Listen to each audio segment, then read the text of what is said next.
everything that we see that is created by God. So you should at least recognize that it is God's property, but they are thinking their property. So there must be no restriction.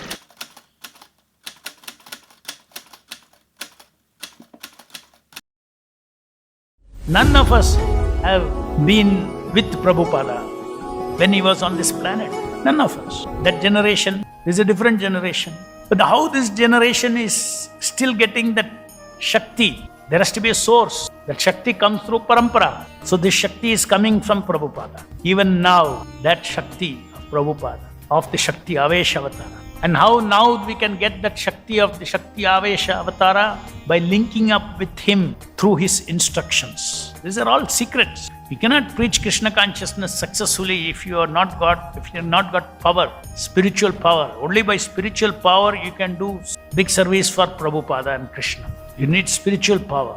The world has to transform further into Krishna consciousness.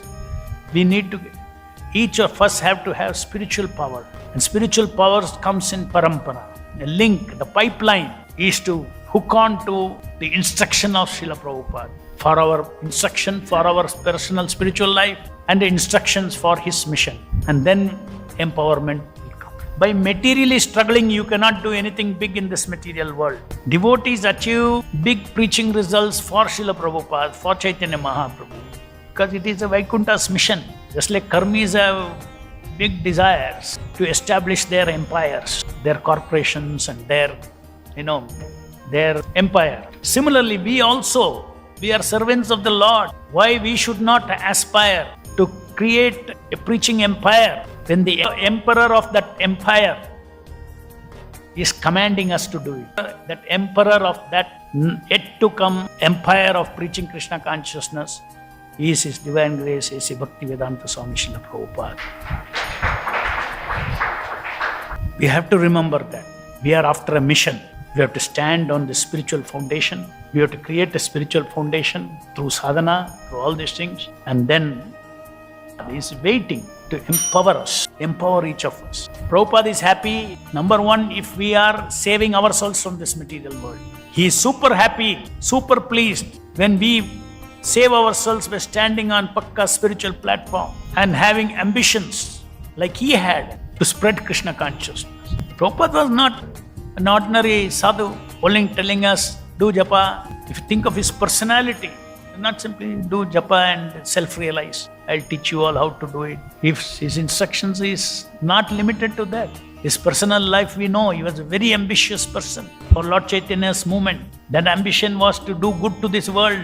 Krishna consciousness is the highest welfare activity that anyone can do in this material world.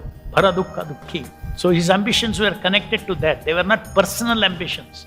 In fact, you can say ambition is the wrong word. It got very wrong connotations. But such high aspirations he had, and he has. He continued to have. The proof is that he is continuing to expand preaching Krishna consciousness. He is continuing to spread the holy name. He is continuing to spread the word of Vaikuntha through his books. So chanting, book distribution, making people read, taking advantage of the fact that today people are educated, whether they are nonsense stuff they are put in their head or not. But because of education, they can read, they can understand more today. More number of people can read and write than 50 years, 100 years back in this country, which was there, of course, long back because of degradation. So now with this education, you read Karmi book, here is a Prabhupada book. Your ability to read and understand, hear Krishna Katha. So for that, Prabhupada is preaching, we have to give these books, we have to distribute these books. It's our very big mission. How much each of us have been influenced by his books, and that either to start with or later on to stabilize. Many people start with just by reading Prabhupada's books. Some others, they come into Krishna Consciousness Association and they get fixed up only by reading Prabhupada's books. So reading is extremely important. Vaikuntha Shabda is there. You have to associate with this rather than sit and speculate. That's why Bhagavatam class is very important. To hear. When you hear a speaker, you suspend your hearing, your mental speculations. If you're not going for Bhagavatam class, then something else is running in your head, which is better to hear Krishna Katha. What is the symptom of love? Love, the symptom. The prime symptom, most important symptom of love is that the devotee wants to see that his Lord's name, fame, etc. become widespread. He wants to see that my Lord's name be known everywhere. This is love. If I love somebody, I want to see that his glories are spread all over the world. And Krishna also says in the Bhagavad Gita, Nacha tasmat manusyeshu kaschit me priyakritam. Anyone who preaches his glory, nobody is dearer to him than that person. Everything is there in the Bhagavad Gita. How you can love, what are the symptoms of love, how you can please God, how he can talk with you, everything is there. But you have to take advantage. Purpose of reading Bhagavad Gita is to know Krishna. One knows Krishna, he knows everything.